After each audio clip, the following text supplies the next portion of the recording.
Enak dan wangi-wangian, menyukakan hati, tetapi penderitaan merobek jiwa.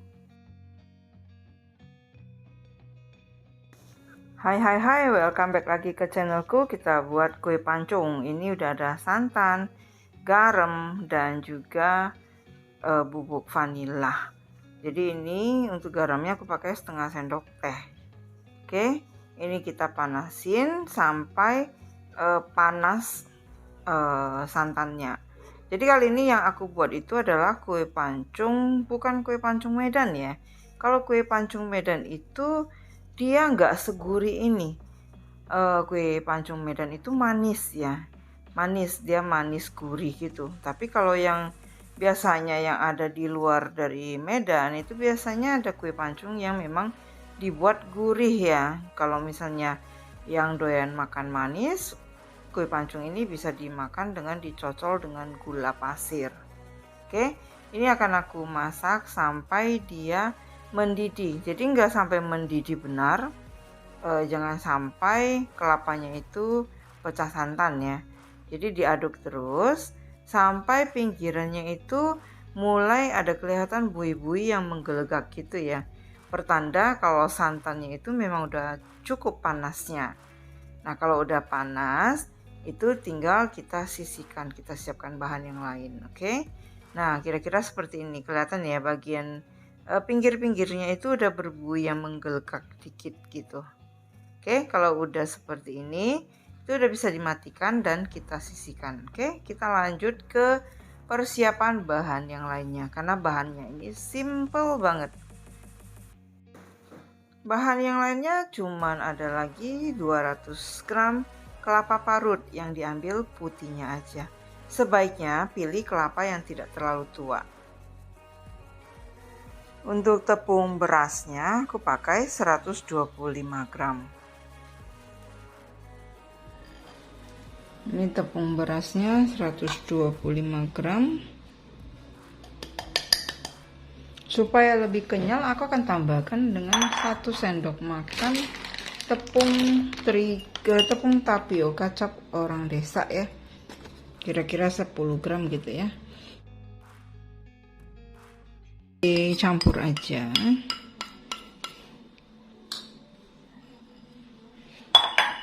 Aku akan tambahkan dengan sedikit gula pasir, kira-kira 10 gram gula pasir. Kalau nggak mau bisa di skip. Kemudian tadi kayaknya garamnya setengah sendok teh kayaknya kurang. Aku tambahkan di sini aja setengah sendok teh garamnya lagi. Dah, ini diaduk-aduk dulu. Sambil menunggu santannya tadi hangat ya. Jangan panas-panas tapi hangat-hangat aja. Masukin santan yang sudah hangat sedikit demi sedikit. Jadi kue pancung itu sebenarnya kue yang udah lama banget ya, kue jadul ya. Di Medan sih masih ada yang jual. Kalau di daerah lain masih ada nggak ya? Atau udah mulai punah ya? Malah lebih sering ya kelihatan ada yang jual pukis ya daripada kue pancung. Di sini juga jualnya masih pakai gerobak gitu ya. Oke, ini supaya lebih gampang aku tuangkan ke gelas ukur seperti ini, atau kalau nggak ada pakai yang moncongnya itu sedikit lebih lebih memudahkan saat kita menuang ke cetakan gitu ya. Ini cetakannya udah panas, aku oles dengan minyak tipis-tipis aja.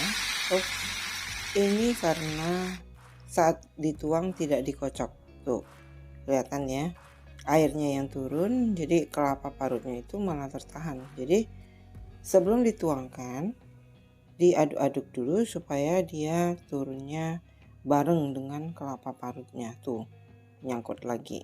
Jadi harus diaduk lagi atau disendokin aja untuk kelapa parutnya itu, karena kelapa parut kan lebih berat ya dibandingkan dengan air.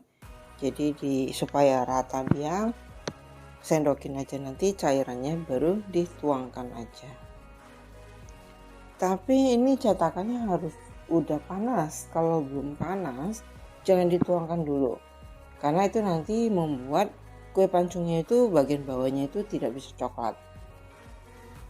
Tergantung cetakannya. Kalau cetakanku ini dapatnya kurang lebih 22 atau 23 piece. Tuh. Jadi kangen kue pancung. Ya, karena aku juga bukan abang-abang tuh kue pancung, jadi ini agak belepotan. Jadi nggak apa-apa ya kalau kita buat apa-apa di dapur, sedikit belepotan juga nggak masalah. Yang penting kita sudah mau mencoba. Lalu ditutup. Jadi ini nggak bersarang, jadi nggak usah nunggu sampai bersarang. Ini aku tambahkan sedikit gula di atasnya. Kalau misalnya mau dimakan dicocol gula juga bisa ya. Oke, lanjut ditutup dan tungguin sampai dia mengering.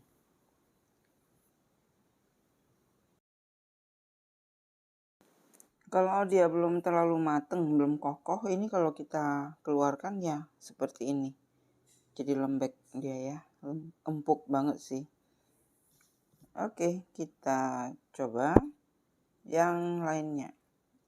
Ini sudah kokoh, tapi pelan-pelan aja. Aku nggak punya sutil, jadi aku pakai pisau. Ya, kita pakai apa aja yang ada di rumah ya. Pelan-pelan aja.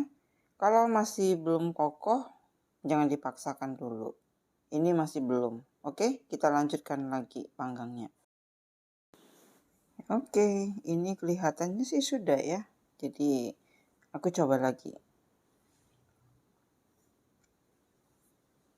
Ini yang udah batch yang berikutnya ya. Tuh. Kelihatannya sih sudah set. Kalau dia udah mateng, dia akan set seperti ini. Jadi saat kita keluarkan, dia udah ada bentuknya yang kokoh gitu ya. Tuh. Ini wangi banget kelapanya. Enaknya kue pancung ini dimakan kalau dalam keadaan panas atau hangat ya. Nah seperti ini tuh, kan gampang ya dikeluarin. Lumayan lah, 11-12 sama kue pancung abang-abang ya. Tuh, oke, aku lanjutkan dulu semua ya.